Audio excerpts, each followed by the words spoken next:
Yung assets, resources of government, nagkaroon na ng assessment kagabi, both national and local.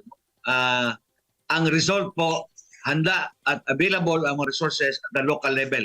Wala silang in-expect na dagdag na pangailangan. No? DSWD, local government units natin sa ating pre-disaster. Yun ang nga importante doon eh.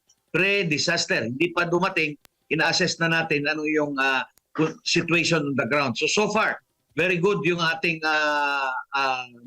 food and non-food items na stock based doon sa kahit na sa local level at sa national agencies natin based on our pre-disaster needs assessment last night. No? Ang nagpapatupad doon yan, ang ating mga local chief executives at last night pa, ang Davao de Oro in one of their towns and two barangays, nagkaroon na sila ng preemptive evacuation.